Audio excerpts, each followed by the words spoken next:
Hi guys, welcome back. അപ്പോൾ ഇന്ന് നമ്മൾ വന്നിരിക്കുന്നത് വെളിച്ചെണ്ണ ഉണ്ടാക്കുന്ന ഒരു വീഡിയോ ആയിട്ടാണ്. അപ്പോൾ വെളിച്ചെണ്ണയ്ക്ക് വില കൂടിയതുകൊണ്ട് തന്നെ നമ്മൾ വീട്ടിൽ വെളിച്ചെണ്ണ ഉണ്ടാക്കുകയാണ് ഗൈസ്.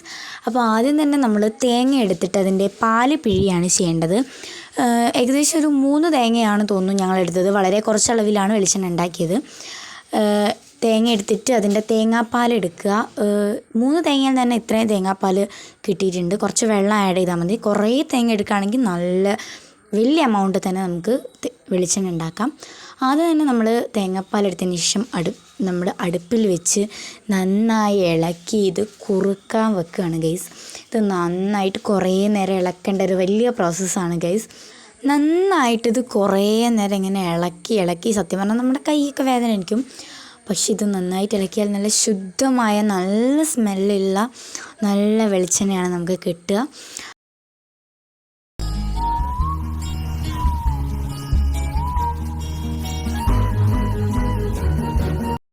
ഇതേപോലെ ഇങ്ങനെ തിളയ്ക്കുമ്പോൾ കണ്ടില്ലേ, നന്നായിട്ട് ഇങ്ങനെ തിള വരുമ്പോൾ അത് ശ്രദ്ധിക്കേണ്ട ഒരു കാര്യം എന്ന് പറഞ്ഞാൽ ഭയങ്കര പൊട്ടിത്തെറിയിക്കും ഗൈസ്. നമുക്ക് അവിടെ വീഡിയോ എടുക്കാനോ നിൽക്കാനോ പറ്റത്തില്ല. കണ്ടോ, ഇങ്ങനെ പൊട്ടിത്തെറിച്ചുകൊണ്ടേ നിൽക്കും. ഈ പൊട്ടിത്തെറിക്കുന്ന ഭാഗം നോക്കിയാൽ മനസ്സിലാവും എണ്ണയാണ് ഈ പൊട്ടിത്തെറിക്കുന്നത്. കണ്ടില്ലേ, ഇതിങ്ങനെ എണ്ണ ഇങ്ങനെ തെളിഞ്ഞ് വരും. ഇത് കണ്ടോ, തേങ്ങാപ്പാലിന് തന്നെ അതിൻ്റെ വേറൊരു സംഭവം വേസ്റ്റ് പോലൊരു സാധനം വരും. പക്ഷെ അത് നല്ലതാണ്. അത് നന്നായിട്ട് എണ്ണ ഇങ്ങനെ തിളച്ച് വരുമ്പോൾ അതിൻ്റെ കളറൊക്കെ മാറും. കളറ് മാറി അത് നമുക്ക് ബോഡിയിലൊക്കെ ഇങ്ങനെ സ്ക്രബായിട്ടൊക്കെ യൂസ് ചെയ്യാൻ പറ്റും ഗൈസ്. വളരെ നല്ലതാട്ടോ. നമ്മുടെ ഗ്ലോയിങ് സ്കിൻ ആവാനൊക്കെ അത് ഭയങ്കരമായിട്ട് ഹെൽപ്പാവും. പിന്നെ ഇത് കണ്ടില്ലേ, ഇതിങ്ങനെ തെളിഞ്ഞ് വരണം. ഇത് കുറേ നേരം നമ്മൾ ഇളക്കുന്ന ഇത് നല്ല പൊട്ടിത്തെറിയാട്ടോ. പിന്നെ നല്ല എണ്ണ ഇങ്ങനെ തിളയ്ക്കുന്ന സൗണ്ടും ഉണ്ടാവും.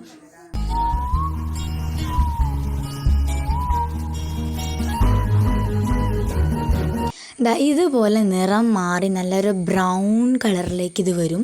അപ്പോൾ കണ്ടില്ലേ, ഇത് മൊത്തം ഈ തിളയ്ക്കുന്നത് മൊത്തം എണ്ണയാട്ടോ. അപ്പോൾ ഇങ്ങനെ ഭയങ്കര പൊട്ടിത്തെറിയിക്കും. നിങ്ങൾ ആ അടുപ്പിൻ്റെ സൈഡിലൊക്കെ കണ്ടാറ് ഇങ്ങനെ വെള്ളം ഇങ്ങനെ തെറിച്ച പോലെ കാണുന്നില്ലേ, അതൊക്കെ എണ്ണ തെറിച്ചതാണ്. അപ്പോൾ ഇത് കണ്ടില്ലേ, ഇനി നമ്മുടെ പ്രോസസ്സ് എന്ന് പറഞ്ഞാൽ ഇത് രണ്ടും വേർതിരിച്ചെടുക്കുക. അതിൻ്റെ ഞാൻ പറഞ്ഞില്ലേ ബോഡിയിൽ സ്ക്രബായി യൂസ് ചെയ്യുന്ന സംഭവം, അതും ഈ എണ്ണയും വേർതിരിച്ചെടുക്കുക ചെയ്യേണ്ടേ. നമ്മൾ 3 തേങ്ങ എടുത്തുകൊണ്ട് തന്നെ നമുക്കൊരു കുറച്ച് അളവിലാണ് എണ്ണ കിട്ടിയിരിക്കുന്നത്. അപ്പോൾ കണ്ടില്ലേ, നന്നായിട്ട് ഇതിങ്ങനെ ഇത് സത്യം പറഞ്ഞാൽ അരിക്കുക, ചൂടാറിയതിന് ശേഷം അരിക്കുക ചെയ്യേണ്ടത്.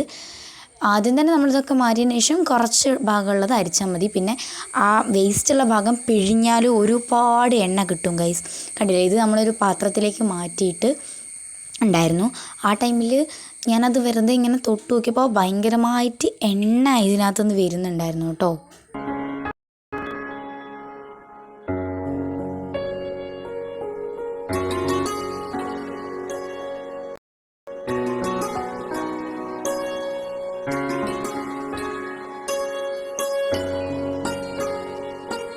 കണ്ടില്ലേ, ഇതുപോലെ തൊടുന്നതിനനുസരിച്ച് നമുക്കിങ്ങനെ എണ്ണ കയ്യിൽ ഇങ്ങനെ വരും. അത് സത്യം പറഞ്ഞാൽ ഇത് നന്നായിട്ട് പിഴിഞ്ഞാൽ ഒരുപാട് എണ്ണ കിട്ടും കേട്ടോ. പക്ഷെ ഞങ്ങൾ ഇത് പിഴിഞ്ഞിട്ടില്ലായിരുന്നു. ഇത് പിഴിഞ്ഞാൽ തന്നെ നല്ല എണ്ണ കിട്ടും. നമ്മൾ ഈ ബോഡിയിലൊക്കെ എണ്ണ തേച്ച് കുളിക്കുന്നതിന് പകരം ഇത് തേച്ച് കുളിച്ചാൽ ഒരു സ്ക്രബും ആവും, അതുപോലെ തന്നെ സ്കിൻ നല്ല മോയ്സ്ചറും ആവും. അപ്പോൾ അത് കണ്ടില്ലേ, ഇതുപോലെ നന്നായിട്ട് എണ്ണ ഇങ്ങനെ കിട്ടുന്നുണ്ടാവും. പിന്നെ നമ്മൾ അരിക്കുന്ന സമയത്ത് നന്നായിട്ട് അരിപ്പയിൽ അരിച്ചില്ലെങ്കിൽ ഇതേപോലെ തരികളുണ്ടാവും. തരികളില്ലാണ്ടിരിക്കാനാണ് നമ്മൾ ഇങ്ങനെ അരിപ്പയിൽ അരിക്കുന്നത്. അപ്പോൾ നല്ല ശുദ്ധമായ എണ്ണ ഇവിടെ റെഡി ആയിട്ടുണ്ട്. അപ്പോൾ നമ്മുടെ ഇന്നത്തെ വീഡിയോ ഇത്രയേ ഉള്ളൂ. ഇഷ്ടപ്പെട്ട എല്ലാവരും വീഡിയോ ഒന്ന് സബ്സ്ക്രൈബ് ചെയ്യുക. ആൻഡ് എല്ലാവരും ഇത് ട്രൈ ചെയ്യിക്കുമെന്ന് വിചാരിക്കുന്നു. ബൈ.